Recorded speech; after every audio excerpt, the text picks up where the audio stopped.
Le Darfour, c'est cette région à peine plus petite que la France. Une bande de terre entre le Tchad et le Soudan, ravagée depuis 4 ans par une guerre civile qui oppose l'armée soudanaise et des milices rebelles. Les massacres dans les villages y sont quotidiens. 200 000 personnes sont mortes. Plus de 2,5 millions ont été déplacés. Les réfugiés s'entassent dans des camps surpeuplés au Tchad. Et on observe dans certains camps des situations qui sont extrêmement critiques, fragiles, et qui nécessitent effectivement la mise en œuvre de distribution alimentaire d'une part, de prise en charge de la malnutrition sévère pour les enfants d'autre part.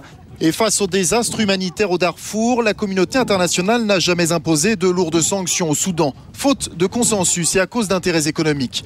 La Chine, par exemple, qui achète les 2/3 du pétrole soudanais et lui vend des armes, est réticente à condamner le gouvernement de Khartoum.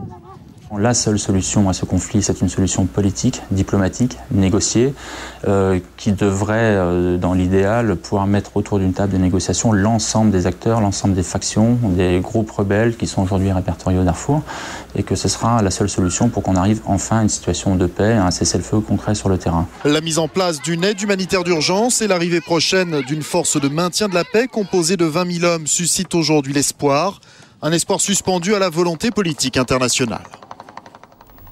Alors avec nous sur ce plateau pour en parler, Samuel Le Bihan, merci d'être avec nous. Vous êtes membre d'Action contre la faim et à ce titre, vous avez fait une mission au Darfour au mois de janvier dernier.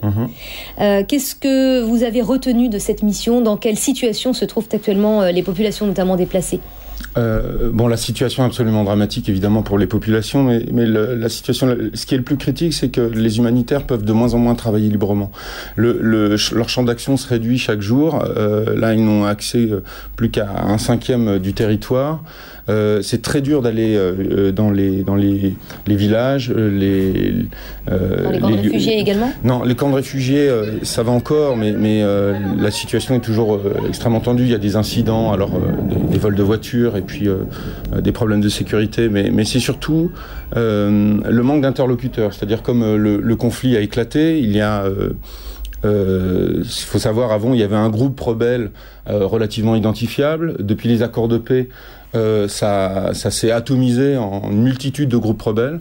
Donc il n'y a plus d'interlocuteurs. Donc la sécurité ne peut pas être assurée. C'est très difficile de savoir avec qui discuter en quelque sorte. Voilà, absolument. Donc c'est pour ça que la personne qui était interviewée tout à l'heure expliquait qu'il faut retourner à la table des négociations absolument. C'est pour avoir des gens avec qui parler, pour pouvoir identifier les forces en présence, de façon à ce que les humanitaires puissent travailler. Les combats aujourd'hui, ils continuent au Darfour ? C'est pas...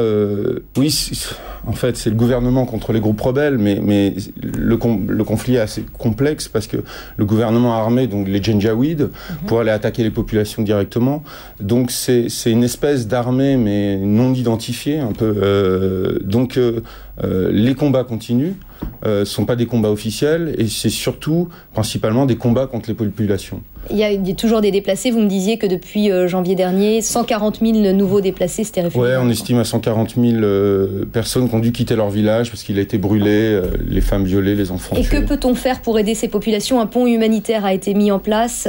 Qu'est-ce qu'il y a de plus urgent à faire ? Aujourd'hui, les humanitaires souhaitent travailler énormément avec des forces aériennes, hélicoptères particulièrement. C'est pas tellement les convois armés qui sont la vraie solution, puisqu'on parlait d'un territoire grand comme la France. C'est surtout pouvoir accéder dans les villages, les lieux reculés. Ça, c'est le plus important aujourd'hui.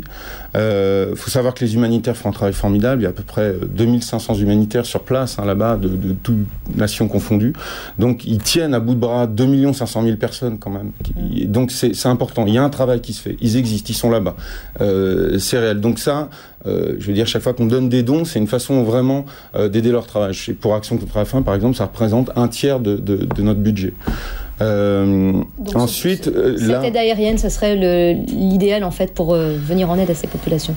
En tout cas pour les régions les plus reculées. Et sinon, ce qui est bien aujourd'hui, c'est qu'on en parle dans les médias, ce qui oblige les pouvoirs politiques à prendre des responsabilités et à forcer. De toute façon, ça se fera par voie politique. Ouais. C'est pas en force. On va pas rentrer avec les casques bleus de force dans ce pays. Ce serait une déclaration de guerre. Aujourd'hui, c'est une vraie... D'où cette mission actuellement, d'où cette réunion internationale à Paris aujourd'hui. Et c'est un pas de plus vers... Absolument. Une éventuelle résolution de ce conflit. En tout cas, il faut que ce soit en haut de la pile et que ce soit ça fasse partie des priorités. Ça semble remonter. Merci beaucoup Samuel Le Bihan d'être venu nous en parler.